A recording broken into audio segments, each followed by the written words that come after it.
Right, welcome back, and right away with our discussion with Dr. Ayman Fawzi, Professor of Political Science and Economics. Thank you very much for joining us. And Dr. Ahmed Mehna, Professor also of Political Science and Economics. We thank you both, gentlemen, for being with us.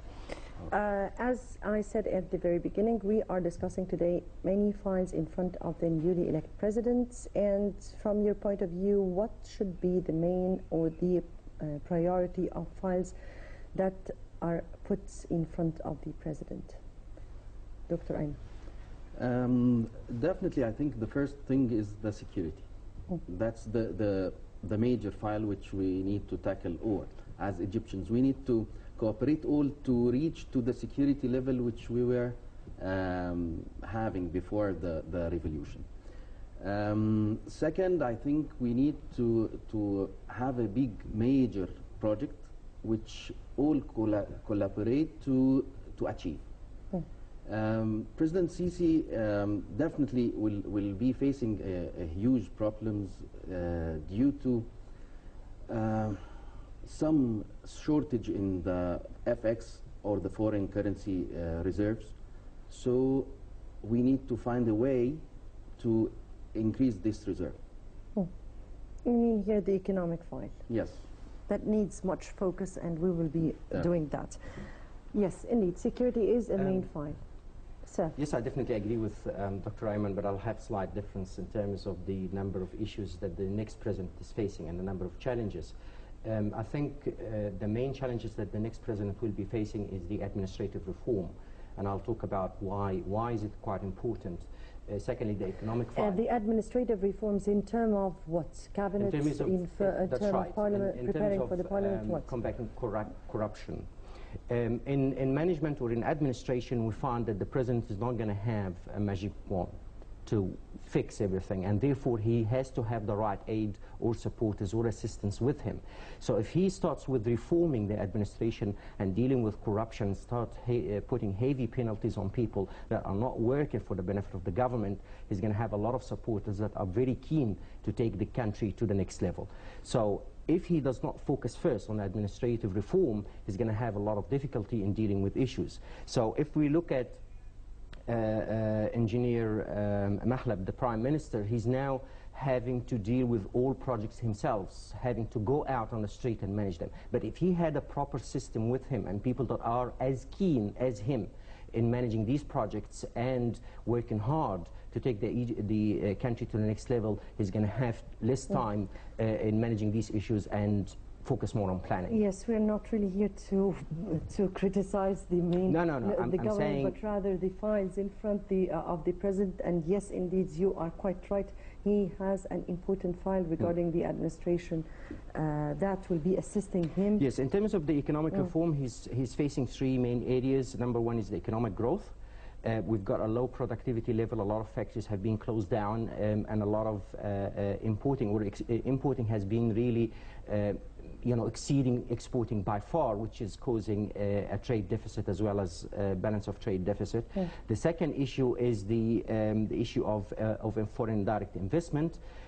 He has to deal with that. And the third issue is the social justice, in terms of redistributing wealth among Egyptians. Let's take every point in details. And you, sir, spoke about the security, and we have internal one and external one. Yes. I mean, I'm meaning here, internal one, the security inside Egypt; external one, the borders of Egypt, and even the foreign policy, which assists in the, of course, in the national security. Yes, please.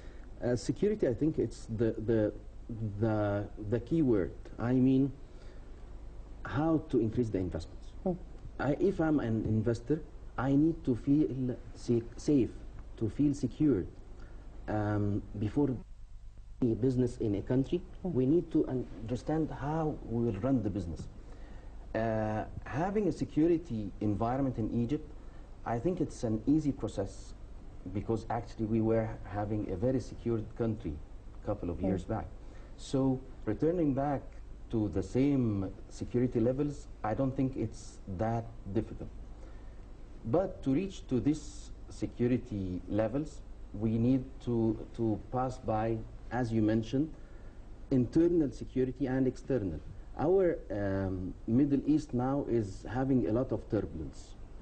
Our borders, the left border, Libya, is facing a huge turbulence. Sudan, and definitely these files need to be tackled, and I think President Sisi started already solving some of them. What concerns me is the internal security, to encourage the investors to, again, to fund our business. Actually, sir, it's not just security that would really boost the confidence of the investor, but rather, of course, the regulations or the laws that will be presented by the government. So it's security. We're speaking about security in terms of police and being in control of the security situation, and security of on his money. Yes. That he is putting, or the capital he is putting here, that is through the legislative system. But we are speaking here mainly about the security. And security is so important for the citizen, the Egyptian citizen, to feel it. Yes. Before even the investor who's coming from outside to feel it. So, security, still with security, because it is also as important, or it is the beginning of the whole process of development. How, from your point of view, security can really be imposed? Security, besides using the force or legislation to enforce it, security, or the sense of security, is a culture. The Egyptians, throughout the last 3 years, have lost that culture of being in a safe country. And part of that goes back to the social injustice that was throughout Egypt before the January 25th. So social justice will be one of the areas that the President Sisi will have to deal with in terms of redistribution of wealth, because it affects security. A lot of criminals are coming from a poor background, street kids. They affect the issue of security. The second part is the issue of economic reform in terms of maximizing the economic growth and dealing with unemployment. Unemployment is a time bomb, which basically contributes directly and indirectly to the issue of national security. So in terms of the national security, he has got two sides to deal with: the issue of social justice and the issue of economic growth and redistribution of the wealth of Egypt. And most importantly, again, is the issue of culture, of what is the religion, what are the principles of religion, and what Mr. Adli Mansour spoke about today in terms of the moderate Islamism and the moderate approach to Islam, that all these misunderstandings of what the religion really speaks about in terms of how to deal with the different... essence of religion. That's right. Yes. So these are all issues that affect the national security. Indeed. Another file you did not mention, but it is important because it already takes us to where you were speaking here about, sir, is the administration. Yep. And administration, we'll get it through the parliamentary elections, which we are going to see in 3 months, that will prepare for a new cabinet.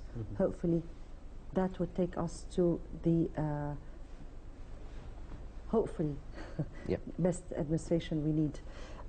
Preparing for the parliamentary election, how hectic is it for the president right now to prepare for such an important election that would finish the stages, the whole stage, or the whole stages of the roadmap?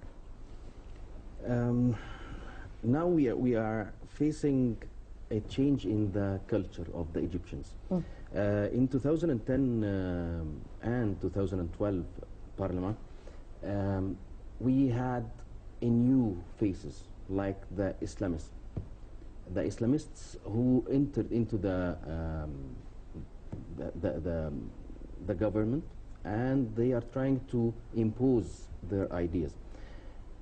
I think the Egyptians nowadays start understanding the true meaning of a politician and what is needed from him. So yes, it is difficult to pass by these elections, but I think again we could do it easily with the help of the new culture which we had. What do you mean by the new culture? The new culture means that we are understanding the democracy much better than before. We are understanding who is deceiving and who is saying the truth. What you said is in a way true, but also the parliamentary elections are very important, and in fact, no, it's not a light road to pass by, since we are speaking about law that should be prepared very well in order not to make privileged people into the parliament, and instead of having the right job description of a parliamentary, we will have the same parliaments we had before. How important is such a step in the Egyptian political scene at this meantime?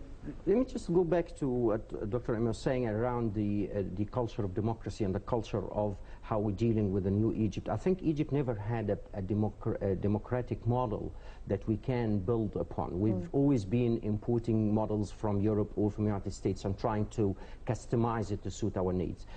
So the advantage now, especially after June 30th, that the Egyptians have started to realize that no, these foreign models of democracy and political administration does not suit us. So what we need to do is start developing our own model of democracy. That's going to appear quite clearly, and it already appeared in presidential elections, where the Egyptians voted for the person that thought he's the right person for the time. When it comes to parliamentary election, again, we're going to be talking about the democratic culture, how Egyptians are going to be choosing their parliamentary representatives. Are they going to be choosing, like, you know, being good people? He's a very religious man, or because he's a rich man? Or are they going to be looking at the credibility of the person and his CV, if you like, in terms of how they select people that represent them? That's number one. So we're going to take time in shifting the Egyptians trying to understand better the way they should select their parliamentary representative. The second part, as you mentioned currently earlier, is the issue of legislation. Legislation affects a lot quite how the people that are nominating themselves or being nominated for parliamentary elections. In the past, we used to see 50% farmers and workers, and now talking about the 21st century, we need a lot of youth. There was also a quota for women, and it wasn't implemented quite well. Last year's, or 2 years ago, Parliament, we had only 6 women in the middle of the Muslim Brotherhood. It seems like they're going to be 40. That's right. So what we're talking about now is a change of culture. How Egyptians are going to choose their representatives. How Egyptians are going to defend their rights and know exactly their scheme of responsibility. But we're not speaking of this for the parliament itself, but rather for the president to oversee such elections or the preparations for these elections, and how will it be a heavy task for him to prepare for such important, I mean, here we all know that the new constitution here gives the prime minister same or equal powers of the president, and hence came the importance of putting into effect a parliament that will choose a prime minister who will assist the president in all his mission. I think here it's going to depend a lot on who really wins. If it's a majority, large majority... There's no majority. We're not speaking about no... I'm talking about who is going to be the prime minister. Yes. If you're talking about a majority, then the majority will put the prime minister. But if not, then we're talking minimum, then again it's going to go back to the president. So I think at the moment it's not quite clear, because of the shift between or from the old constitution to the new one. At the moment, we're not sure if it's going to be a majority like the Muslim Brotherhood. If it happens again, a majority in parliament, they're going to put the cabinet. Right. Most of them. This is where the job of the president starts, and I'm speaking here because it's his mission to prepare the parties, the political parties who are on the scene, to start having a real base on the ground. I mean, here, what would be the job of the president to prepare for such elections in this upcoming phase? I think the the president need to encourage the opinion and the oppositions as well. I mean, we need to feel, yes, the full actual democracy environment. We need to have several parties, each is having a real, a true role in the environment. Still, I believe that President Sisi is able to encourage all parties to participate in the political environment. So this is the first step. I think will encourage all the parties to participate properly and without hidden agendas. So that's I think the main task. Right. Foreign policy. And foreign policy is as important as the internal and external security files, because it also works within the framework of the national security. How should our foreign policy be addressed, or how our foreign policy be drawn? Drawn in this upcoming in the new Egypt.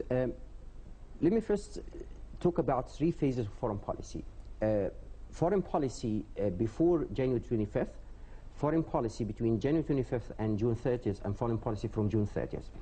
Before January 25th, we had a foreign policy that is very stable, but mainly with the West, Western Europe and United States. Mubarak and his regime ignored quite a lot what's happening in the East and South, and ignored Africa, and we're paying the price for that. Secondly, the foreign policy of Egypt between January 25th and June 30th. Egypt was in a very unstable situation politically, and that really affected its relationship with a lot of countries. And we found now the rise of the Ethiopian claim of the dam and a lot of other claims from different countries.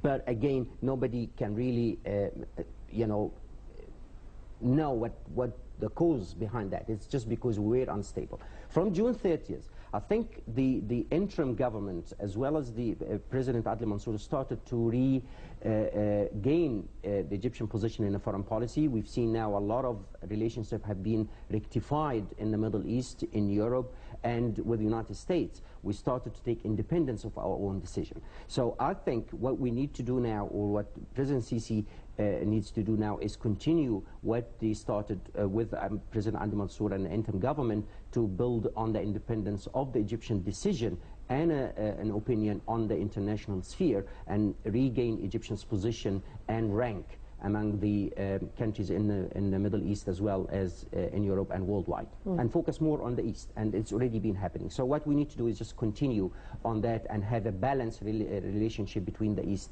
and West, and go back to Africa. Africa is a multi-file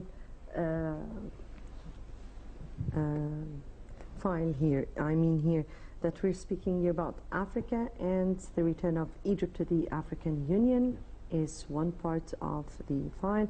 Another part is the, of course, dispute of the Renaissance Dam and the Nile Basin issue. Africa is our national security by all means, and our real depth, if we are speaking. How important is it to address Africa in terms of integrity, I mean, or getting integral to the African continent, or how should be our approach towards Africa in this upcoming times? Economy. That's the key. I think entering into the African markets, it's so easy for us, because actually they don't require a very high-tech industries, so we could compete. We could compete with the Chinese, so, and it's nearer for us, so the cost of transportation definitely will be much less than exporting or importing, I mean, from China. Definitely, yes, we need to invade those countries by our industry. let the word invade. We don't want anybody to. Don't misunderstand. We don't need any kind of misunderstanding here. But just, yes, we need to participate in those countries. To cooperate and coordinate. Yes. In very various economical fields, you mean? Exactly. Yes. No invasion. Right. Arab.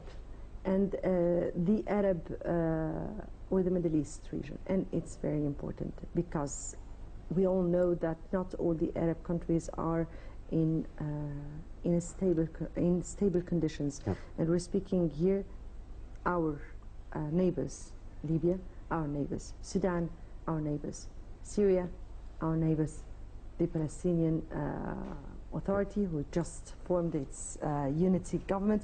We're speaking here about different situation to Arabs. We're not speaking just about the Gulf brothers who and have different categories of relationships yes, as indeed, well. Yeah. Indeed. And all the Arabs in one side, and of course Qatar would be in the other. I'll talk about from 2 points, the Middle East view and the Arab view. Middle East, we've got, on top of the Arabs, we've got Iran and Turkey. And here we're talking about regional, economic, political, and militarily war powers. So here, Turkey always uses its power to try to get a domination over the Middle East and the Arab region, economically and politically. Iran is doing exactly the same thing. And I think with the absence of Egypt has allowed the two countries, Iran and Turkey, to really have a free ride in the Middle East and do whatever they can do in the last 3 years. So I think with the Egypt returning back to its rank and its position and its main role in managing and creating that balance politically and militarily will create that balance and keep Iran and Turkey away. That's on the Middle East side. On the Arab side, I think the shell of the Arabs has cracked because of the many plans that were put by some Western powers. What happened in Syria, what happened in Yemen, what happened in Libya, the split of Sudan. And I think, again, with the weakness, or let's say the sickness of Egypt in the last 3-4 years, Egypt has not really been ill in the last 3 years after the revolution. It's been the last 6-7 years avoiding or really neglecting its role on an international sphere. So Egypt is going to go back, and I think the Arabs are now slowly coming around Egypt to try to create that economic integration. So I think the way forward now is the regional economic integration among all Arabs under the Arab League. And here we'll be speaking about the economic file, of course, and within the context of its relation also with the West. Before we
Sisi never hinted in a television interview that he would carve out a larger role for the state and discuss ambitious plans to develop Upper Egypt and other impoverished areas of the country. Foreign investors, however, are most concerned about the currency, the tax system, repatriation of profits, and the new regime's economic management, details of which still remain unclear.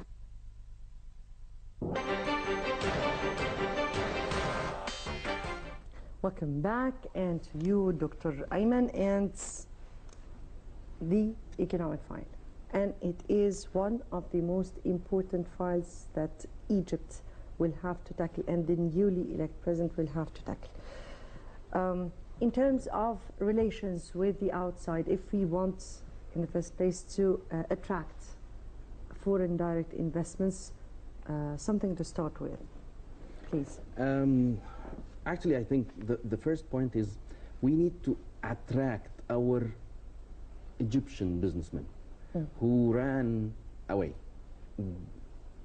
Most of them left Egypt and they are not working in Egypt nowadays. We need to attract them and return them back.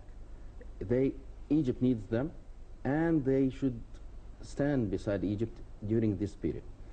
Attracting foreign investors is with several ways.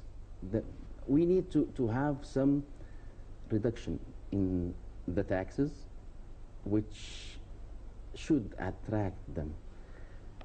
I know that because you just spoke about taxes, and they just increased the taxes yesterday. Exactly. And that is completely...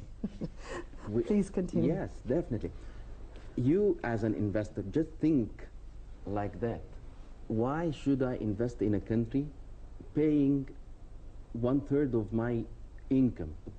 Because in Europe it is the same, if it's not more. I'm speaking here about most of the European countries are paying more than 60% of their revenues as taxes. Totally agree with you. It is the services they get for these kind of taxes, and that's what we are speaking about. Yes, encouraging foreign direct investment, but not through just taxes, but rather through the laws put for the investors, and that is something, of course, very important. Please. Definitely. Taxes, yes, hypothetically, it is needed, and it's worldwide. But in this certain point of time, we need to attract the investors by all means. Reduction of the taxes, yes, it might reduce the national income a bit, but on the other side, it will encourage the investors to open several factories, companies, banks. We need to reduce the unemployment, because our unemployment reached almost 14%, which is a huge percentage. I'm focusing about not today, not tomorrow. I'm focusing about the coming 5-10 years. We need to establish a road to encourage the investors to come to Egypt and to stay investing in Egypt. Yes, definitely, as you mentioned, on the other side, the regulations and the laws need to be readjusted. And as Dr. Ahmed mentioned, this is part of the redesigning of the governmental environment. Again, economy, and again, we're speaking about here government budget deficit. We're speaking about weak currency. We're speaking about a large subsidies bill. We're speaking about double-digit unemployment. We're speaking about a very dire economic situation. Let me go back to the main basics that face the President Sisi economically. Low economic growth, budget deficit, and social justice. When we talk about budget deficit, we've got a problem that is trade deficit, we've got poor currency level, and we've got a problem with export.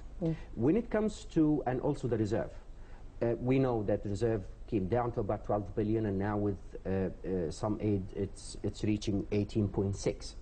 But what we need to do at this point is focus on what increases our national reserve. 1, tourism; 2, foreign direct investment; and 3, export. Now, with the 3 levels that we use economically to increase our foreign reserve, we're not let go, of course, any kind of developmental projects that we need to encourage, or mega projects in this upcoming stage. We're just pinpointing the areas that we need to focus on. Ones. Yes, that's right. Part of the poor currency level is coming to two areas. Number one is there is no foreign reserve in the country. At the moment, it's reaching in the bank, I think, £7.15 pesos in a bank. Probably in the black market will be a lot more than that. So the currency is quite weak. And that's because we don't have a foreign reserve in the country. We also have a poor economic growth. At the moment, we're talking about 2.1%. The government is aiming to reach 3%. Yes. So to summarize this, we need to look at, and also unemployment reaching 13.6%, which is quite a lot. We've got a lot or the president has quite a lot to deal with, but in terms of focusing, we need to focus on internal investors, as Dr. Ayman said, attracting internal investors to reduce as well the national deficit, to reduce the national debt, which is reaching $1.7 trillion. On a foreign direct investment... But $1.7 trillion is not just the foreign debt, it's the whole debt. Yes, internal and external. Yes. That's what I'm saying. Okay. So if we attracted internals as well, the citizens will reduce the overall debt. In terms of dealing with the Arabs, Egypt needs to activate the regional trade. Giving an example of the Egyptian trade with foreign countries, at the moment we've got a deficit in our trade balance. For example, we trade with the United States with $1.4 billion. In return, we're paying the United States more than $8 billion in return. So at the moment we've got a deficit of about 6.5, and that deficit of $6.5, the difference, comes from the balance of payment, and that's why we keep drawing from our pot of dollars.